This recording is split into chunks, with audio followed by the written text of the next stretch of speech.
Ini adalah bulan ke-9 semenjak kelulusan gua dari SMA. Melepas seragam putih abu, mulai memilih jalan hidup gua sendiri. Mau lanjut kuliah, kerja, atau gap year. Dan gua memilih gap year karena belum punya duit buat kuliah. Teman-teman gua kebanyakan pada lanjut kuliah. Ada yang kuliah sekedar kuliah padahal gak serak sama jurusannya.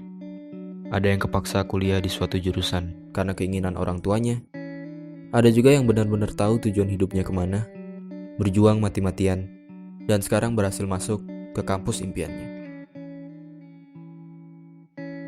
Sebagian teman gue yang lain ada yang milih kerja. Ada yang sekarang udah kerja di bank, tiap hari snapgramnya ngitungin duit orang.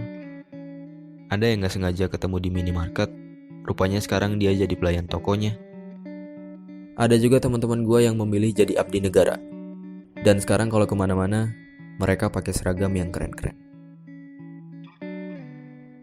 Sementara itu gue yang menunda kuliah, di tengah jalan mulai berpikir, apakah gue gak sebaiknya nyari kerjaan tetap aja? Karena menunda kuliah ternyata gak semudah yang dibayangkan. Gue harus siap menerima paradigma orang-orang ketika menjawab pertanyaan, sekarang kuliah di mana? Gue juga harus siap menahan rasa kecewa ketika melihat orang-orang yang lebih berhasil daripada gue. Gue harus tetap optimis kalau gue bisa kuliah, walaupun kenyataannya keluarga gue lagi susah. Dan gue harus tetap belajar, walaupun rasanya gue mau nangis. Melihat kedua orang tua yang masih bekerja di usia senja, demi mewujudkan cita-cita anaknya. Akhirnya yang gue lakukan adalah belajar sambil kerja. Kerja apa aja yang gue bisa. Gue bisa ngedit video, gue manfaatin buat ikutan lomba-lomba video di internet. Gue bikin video-video pernikahan. Gue juga jadi freelancer, ngerjain tugas kuliah orang-orang. Dan dari usaha-usaha itu, gue dapet hasil yang lumayan. Ya, meskipun hasilnya gak pernah terkumpul buat biaya kuliah dan selalu habis buat kebutuhan rumah. Tapi gue bersyukur, seenggaknya letih yang orang tua gue rasakan, sekarang bebannya telah berkurang.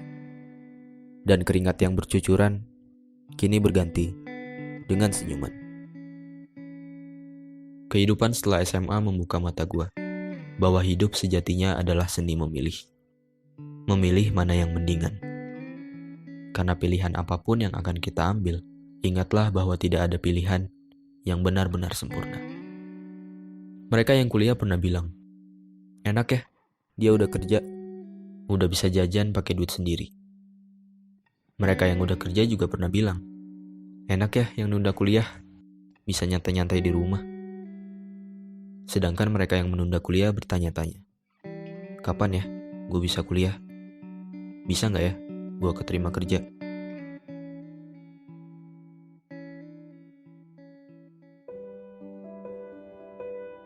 Untuk orang-orang yang sedang mengemban ilmu di bangku kuliah, sadarlah, banyak orang-orang yang tidak seberuntung kamu.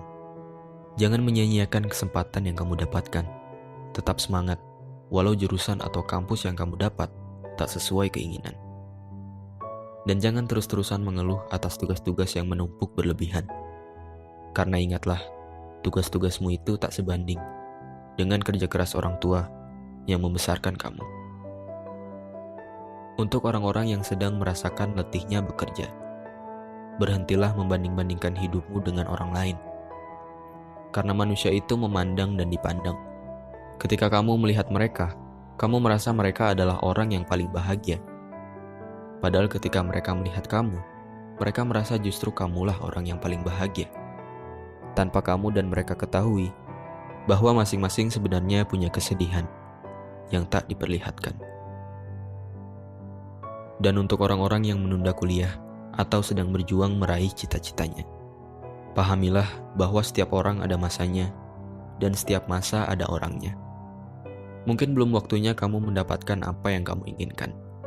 Tapi jangan menyalahkan keadaan. Ambil hikmahnya. Setidaknya sekarang kamu jadi tahu. Di saat terpuruk, siapa saja orang-orang yang tetap setia menemanimu. Siapa saja orang-orang yang terus mendukungmu. Dan siapa saja orang-orang yang peduli padamu. Teruslah melangkah.